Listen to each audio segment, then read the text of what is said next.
All right, y'all, what's going on? It's Combo Breaker 99. I'm back with another video. All right, y'all, just want to get my post-fight thoughts on Fury Grappling's main event last night between Rose Namajunas and Gillian Robertson.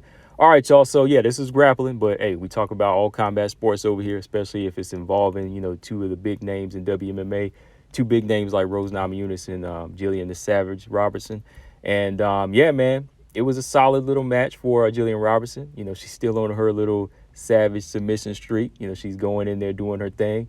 And, look, that's one thing I can never take away from her. Every time I talk about Gillian Robertson on my channel, as a complete MMA fighter, I might be a little hard on her, but every time I talk about her ground game, I'm always giving her respect. I got to give her jiu-jitsu respect. And she went in there and showcased sharp skills, quick, sharp thinking against Rose Namajunas. And one thing I had to give her credit for is she really looked the part.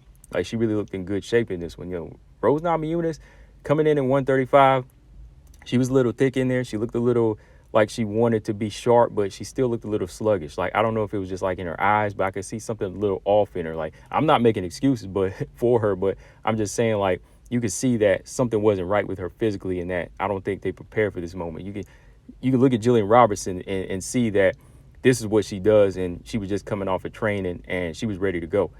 So I got to give her a lot of credit on that. But yeah, like I said, Gillian Robertson, when it comes down to her skill set on the ground, I'm never knock it. I never knock it. And whenever it comes down to just pure grappling, she has that advantage over a lot of WMMA fighters.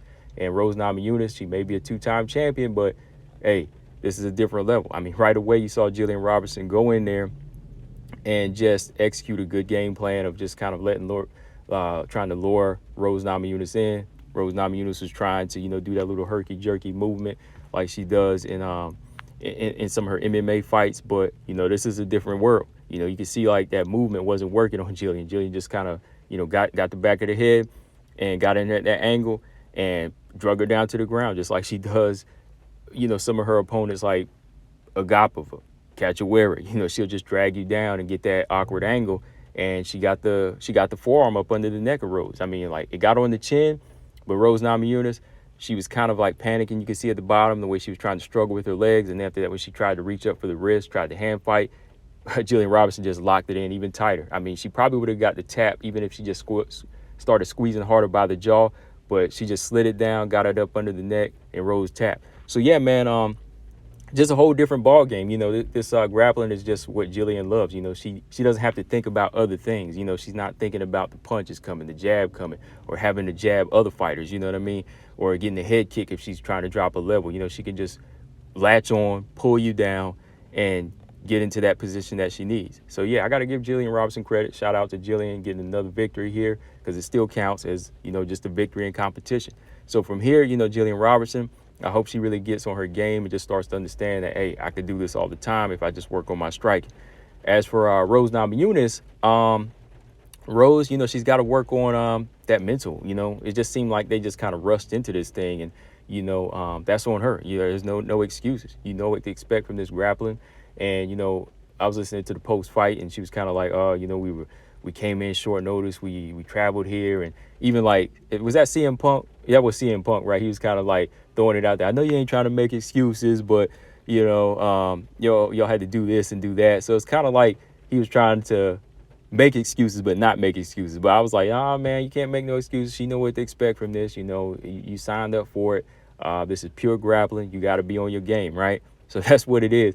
And it's crazy they talked to the loser a little bit longer. They talked to the loser last and a little bit longer than they did Gillian Robertson. I wanted to hear a little bit more from Gillian Robertson because, she did look good, and I wanted to hear what she really wanted to do next. But, yeah, physically, Gillian looked good. I mean, she looked like she was in great shape. Possibly could be down to 115, just like when you compare to Rose, like their frames, like looking at her frame and Rose's frame, I'm like, yeah, she might could do 115. Just got to work on her well-rounded game, but, she could do 115 when it comes down to making the weight, because Rose at this weight here, she was looking a little bit thicker. It was Gillian Robertson that looked like she was ready to go in this one. So, yeah, man, my final thoughts on this whole thing, I think it's good experience as long as you know what to take from it. For Rose, I don't think she should really beat herself up about it and, be like, really down about it. I know it's competition and she goes for perfection, but this just tells her where she's at as far as her ground game, and what she needs to work on. As far as Gillian, this tells her her ground game is pretty solid, and she just needs to really work on other things, you know, if she wants to be a complete MMA fighter, right, guys? So, yeah, man, let me know what y'all thought in the comment section. Gillian got it done in like 65 seconds. Combo Breaker 99. I'm out. Subscribe. Peace.